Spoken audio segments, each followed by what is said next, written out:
Good afternoon, everyone. It's my pleasure to welcome you all to the GC Index webinar today. My name is Emma Price, and my role is to give you a quick overview in terms of what to expect over the next 30 minutes.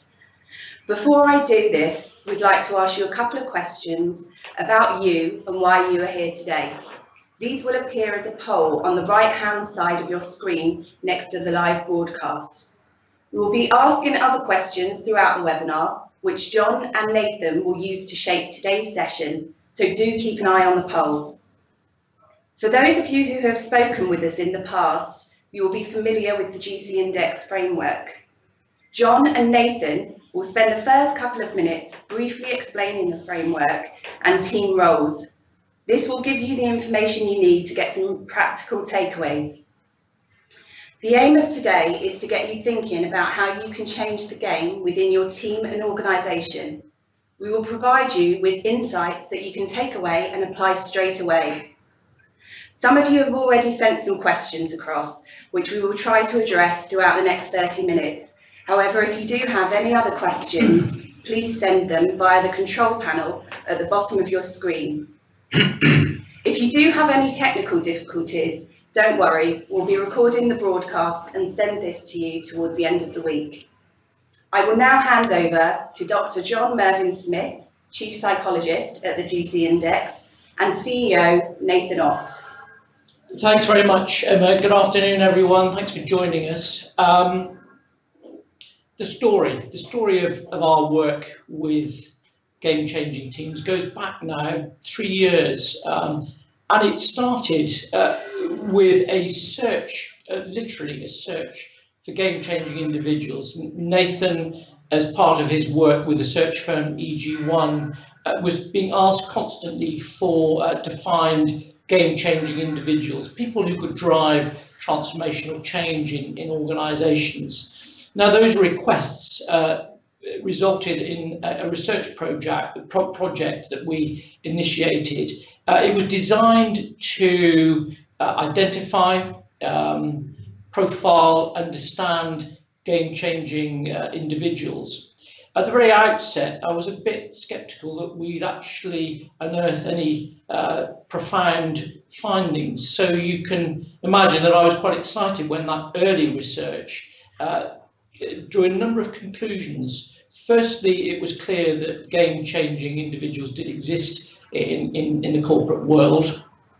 Secondly, they existed at all levels, and that was particularly exciting for us. But even more so was the fact that they were seen to have characteristics that differentiated them, characteristics that set them apart from other folk. These characteristics were to do with obsession and imagination. Our next step from those conclusions, those early conclusions, was to work with Adrian Furnham at UCL. Our request of him was to convert these characteristics into a measure. It's something that we now call the GC Index, but those early attempts at measuring and defining game-changing capabilities. Adrian was successful, produced a questionnaire for us that did two things. It allowed us to identify people who saw themselves as game changers, and these people also did game-changing things. So we felt that we were making real progress at this stage. It seemed like the task was done almost until we took our data to some of our clients, and within it they saw the potential to define, to shape, to understand those other roles that are key to game-changing endeavour.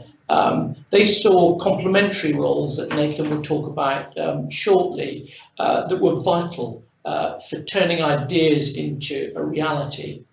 We also saw very clearly at this stage that what we were seeking to understand, to describe and measure was impact and contribution to teams and to organisational life, above and beyond personality. Nathan would talk you through these complementary team roles. Before I do, Emma, do we have any feedback from the polls? We do. Just bear with me one moment. Okay.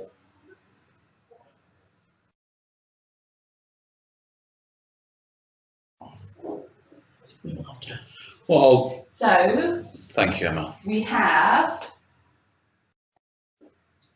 75% working in talent management, 25% don't. I'll get to the others, just one moment.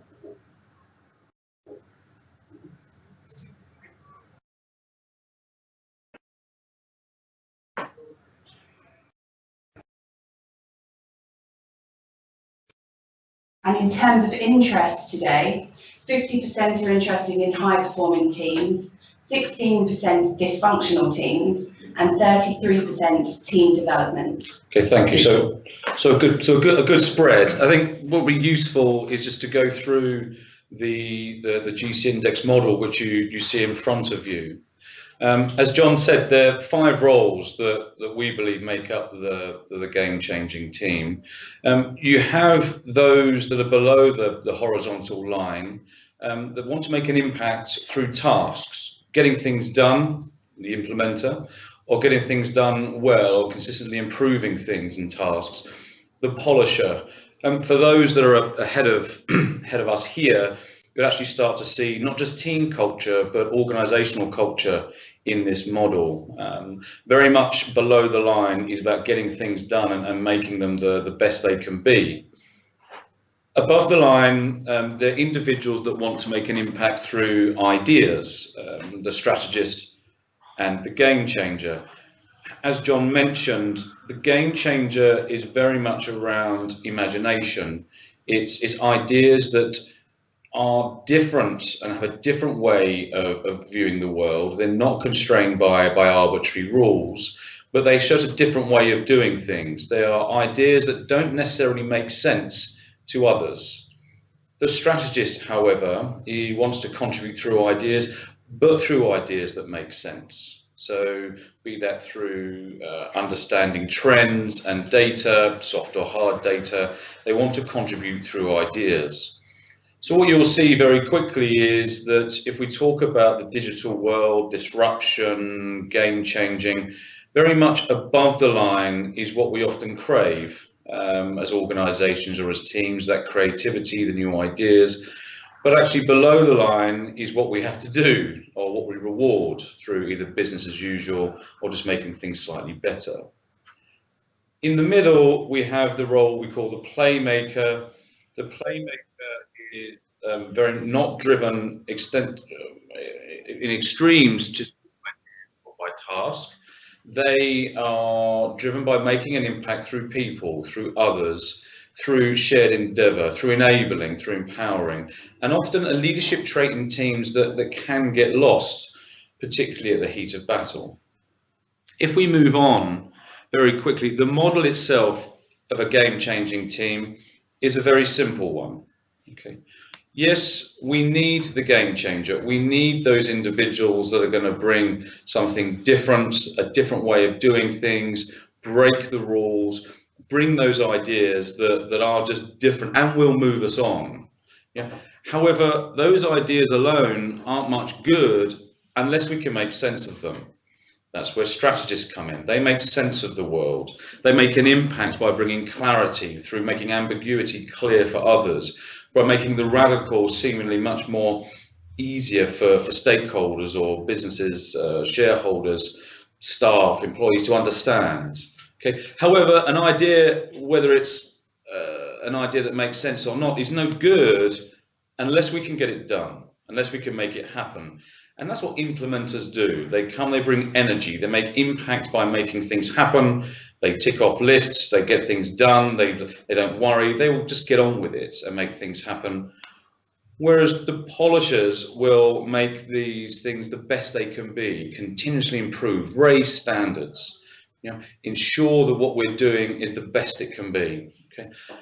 And then the playmaker will, of course, then just make sure and want to contribute, make an impact through making sure we get the best out of everybody and everybody knows what role they play and they're doing it to their maximum capability.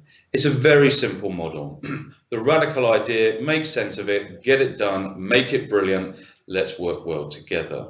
So that's the fundamental concept of the game-changing team.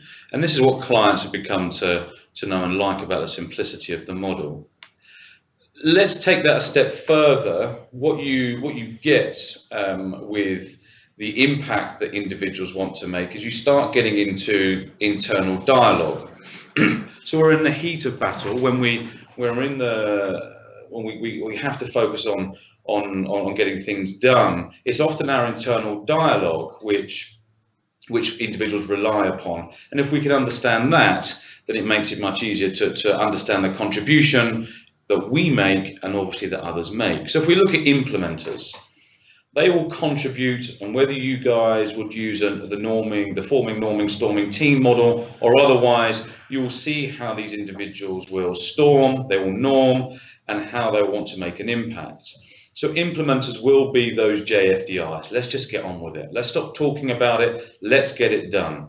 They will be saying those sorts of things to themselves. They will be saying those things within the team. Okay, making sure that we stick to the task. Polishers will be sort of looking at things not being good enough. How can we improve things? Let's keep an eye on the quality. That could be better. These are the sorts of things they will say to themselves. You can imagine them as parents saying, if a job's worth doing, it's worth doing properly. Okay. Strategists will ask lots of questions of us. They will feel loose if things don't make sense. They will not want to move forwards unless they know and they can anchor what we're doing in data. So they will be asking what, why, where, how, so, these types of questions. Whereas the game changer might seem often quite dismissive within our teams, might seem aloof, might seem indeed disruptive. In fact, we might not actually want them in our team at all because we don't understand how they behave. But where they have the most impact is very much at that different way of doing things. Okay, they will not just settle for arbitrary rules or receive wisdom. They will be constantly thinking about a different way of doing things. Whereas the playmaker will very much want to be inclusive, collaborative, empowering. This is not about being socially skilled or politically correct. This is genuinely wanting to make others tick and genuinely want to get the best out of others. Okay. So quite simply, which level of each of these different roles we have in each team depends on the situation, depends on the team, and John will cover that. But it's the simplicity of the model which organisations are enjoying. We do have another poll before I hand over to John. Emma's running those polls. They're coming up on your right-hand side of your screen. And so those that haven't voted just yet, please just answer these questions and we can feedback some results later. We have some of them already, actually, Nathan. Those who, in terms of the role that is most likely to be exploited within the team, 50% say the implementer, wow, and 16% say strategist, game changer and polisher. So it's interesting that the playmaker doesn't really feature there. That's interesting. Can we pick that up? Can we pick that up later? It's a question. Quite possibly, yeah. Yeah. Okay. I need to absorb that one. That's an interesting bit of data. Well, do keep voting so that the data becomes more concrete. That's interesting initial insights. John, you've spoken a lot about this hero innovator. We hear organisations talking about we need game changers and these individuals to come in and change things. You've got quite strong views about this. I do. I mean, well, because I don't fully understand it. We have an interesting obsession in the Western world with the hero innovator, I think. The person who's going to come in with a great new idea, disrupt, transform, and be the saviour of an organisation. I think we all know in reality that this doesn't happen quite that way. Yes, of course, things begin to change with an idea, but it takes a team to convert an idea into a reality. And I think that's why we would want to reinforce using the GC Index framework, as Nathan often says. Not everyone can be a game changer, but everyone can make a game-changing contribution. And I think that's at the heart of understanding game-changing teams, is that people know their role, they know the contribution they need to make to bring about game-changing endeavour. This slide simply captures that thought. So if we move on, because some of you are very keen about understanding the profiles of a game-changing team, we often want to start with the leader, actually, as I'm sure many of you would attest. But certainly, John, if you just want to talk us through sort of an individual profile, and we can walk them through the example of this particular team. So this is a leader of a game-changing team. Nathan will give you some context in terms of the team and its business. This is the team leader. This is how a GC Index profile is presented. So what you see here is the 5 roles with a 1 to 10 score in each. So the higher the score, the stronger the preference for making that contribution, making that impact. So this individual, and it's hugely relevant that he looks like this. This individual is a strong polisher. So polishers typically bring a relentless drive to high standards and quality in the way that Nathan was talking about. This individual also has something of a game changer profile, a 6 on this profile. So there will be a need to some extent to generate ideas, some need for creative expression. This individual needs to be strategic, to be an implementer, to be a playmaker, are less important to them. And it's interesting to see how this tracks through into the success of the game-changing team that we're going to talk about next. So hopefully that's clear for everyone in terms of how to interpret an individual profile. And then just to be clear, the numbers, obviously 10 being high, 1 being low, they're not a reflection of someone's ability or competence. They're a reflection of inclination. Yes, inclination and energy. This is how this individual wants to make a contribution to a team and to an organisation. So if we flick through in now onto the team itself, this is the individual's team. Do you want to talk about the team composition? Yeah, just to talk about the mechanics of this, really, so that you understand how to interpret these profiles. So what you have top left is an aggregate team profile. Were there 10 members of this team? Yes. So the way to understand it is that 36%, for example, of this team had a highest score on their individual profile as polisher. So this is a team that at first sight is characterized by those strong standards for delivery, some degree of game-changing inclination, the top right-hand score, and some degree of playmaker profile. But this is the way we typically would present an aggregate team profile. Now, it's important to understand the context, because it's interesting when people talk about high-performing teams.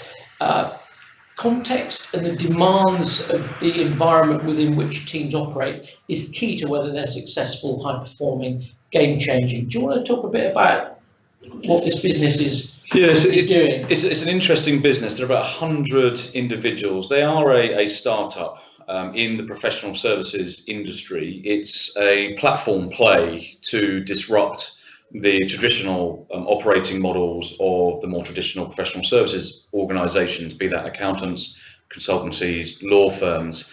This organisation have now gone public in the sense they've launched. They're still privately owned, so you will see them advertised on the tube. They have a mission, an intention, a strategy, maybe one strategy to disrupt the professional services market. They're doing pretty well at the moment. What you can see from this is that they have quite a clear strategy. They don't need to be the most strategic on a day-to-day basis. They have to think fast on their feet. They have to look at sort of reinventing certain things, but they have to really, speed to market is incredibly important to them. And this works well for them. They don't have to be the most strategic organisation. They have a strategy, and they've just got to execute on it. Yeah, it's good. We're going to contrast that with another team now. I'm sure that some of you are already getting a sense of what these teams might look like in practice. It's not a difficult framework to get your head around, especially a degree of organisational intelligence. You'll begin to start to generate some hypotheses about what these teams are like. We're going to throw up some questions shortly so that you can play with your ideas collectively. But we all wanted to contrast the first team with team B. Now, this is also a successful team, but not a game-changing team. This is a team, and the team leader is bottom right. This is a team in the construction industry. And again, my guess is you're probably ahead of us, but if you look at that strong implementer, polisher profile, you're likely to conclude that this is a very task-focused, urgent to some extent around action team that wants to get things done, wants to deliver to a certain standard. But there's a lack of, to some extent, this profile will suggest, in game-changing ideas and possibilities and strategic vision. Working with a team like this, you'd want to understand what the relevance of that is, what the implications are of such a profile, and whether the team needs to do something about it.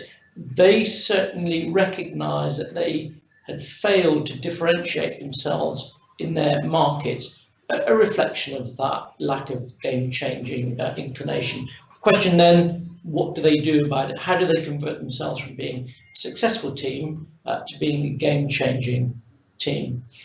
Yeah, I think this is another thing to look at, is this is the management team. So another question they would have, or the leadership team. The question is this, if this is what we look like as a leadership team, what does this so what message does this send to the rest of the organisation, the rest of the team? So these are the kind of questions they got to answer pretty quickly, and certainly that one of market differentiation was quite a key one. Where will our creativity come from? Where will a point of differentiation come from in the future? And strategic direction too was something that they latched on to quite quickly.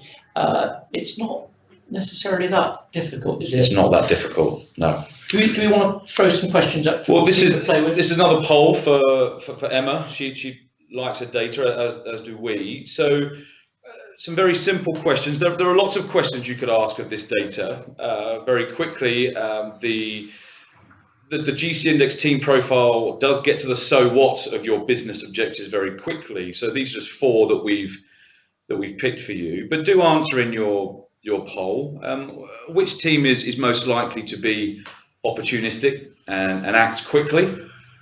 So certainly think about the opportunism there within that group.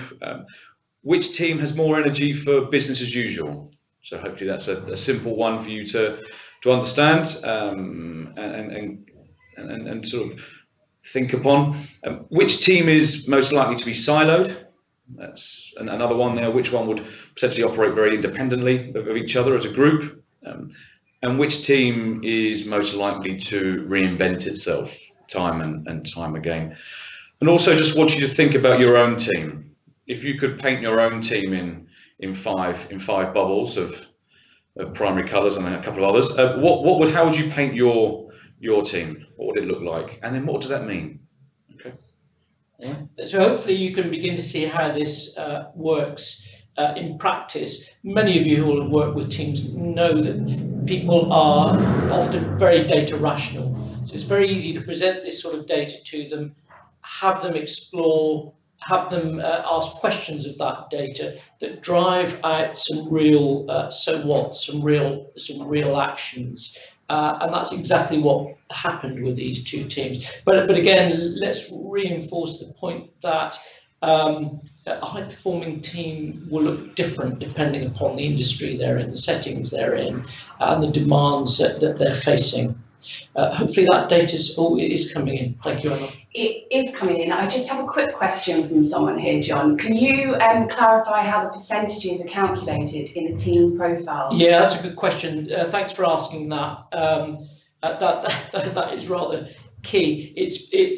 We experimented and played with this in a number of ways, and some clients will want data presented differently. This is the sort of simplest version. So if we take team B, 44% of that team, again, I think it was about 8 or 9 of them, the highest score on an individual profile for 44% of them will be for implementer. So 44% of those individuals, looking at their individual profile, the highest score was for implementer. I hope that makes sense. I think we've been asked a number of ways, as John said, to cut the data. The one we find this one is the one that drives the most honest conversations and the quickest conversations. We can cut the data in different ways, but this one just seems to be that stark view of a team that gets teams engaging very quickly. A quick add-on to that, if I may.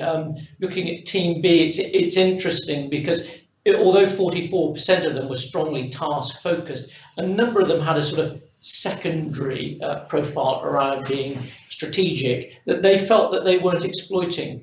It was a very quick win for them to say, you know, why don't we structure our meetings differently? So rather than having very detailed, very task focused leadership team meetings, there's enough strategic capability within this team to have a different sort of focus for the future that we're not exploiting. They latched onto that very quickly, so that was a great outcome for them. Okay, and just before there are any questions, just finally, we do get asked very much the so what, and if we just continue the example with Team A, what you start to build upon are some very tangible outcomes. This is a high-level overview of the report and output for Team A. We structure it again in a way that starts with, you know, the game-changing creativity. You know, where we're going to allow for this, where we're going to get this, how can we make sense of it, how can we implement it, and how can we make it better by learning from it and improving it. This is a high-level view which then just dives down into some tangible actions. I think certainly there are a number of instruments that we've used down the years for teams. What we're very much about is getting to the so what and tangible business outcomes very, very quickly. And if you start understanding the impact, then actually you're halfway on your journey for making a game-changing contribution. Yeah. Okay. Emma, do you have any questions at all before we wrap up? We do. I'm conscious of time, but there's a nice one here from Tom that I think we should answer. It's around task and people, and he said task and people are usually presented as two separate and contrasting axes and dimensions. What are the reasons for and implications of your choice to make them part of single dimensions? So, John, I don't know whether you want that. Yeah, that's a clever question, John. I'll leave it to you. I'd love to pick this up if I quite understood it. I wonder what Tom's getting at in terms of. Yeah, I think I see his point that there's often a dichotomy between whether someone cares about tasks and whether someone cares about relationships. It might be worth just again going over the definition of our playmaker, and especially given the poll result, because these are fascinating individuals, but they have a fundamental belief that if you get the relationships right, stuff will happen, tasks will happen. So it's not that they're not interested in getting things done or not interested in the task, but it's a view, a philosophical view about how things do happen. I think at their very best, what they care about is making other people shine. So let's pick an example from the telly that some of you may be aware of. If you think of Gareth Malone, the guy who puts choirs together, he is a playmaker, because what he cares about is everyone else performing to the best of their ability.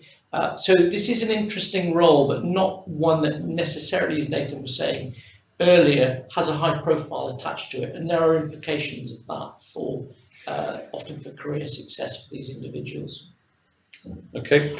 Tom, come back to me if there's more to that question, because I'm not sure I got it exactly. But thanks, John. I'm conscious of time, but I think this is a really important one. A couple of people have asked about team configuration and the ideal, I guess, game-changing team, which I think you covered slightly, sort of when we went into a bit more detail.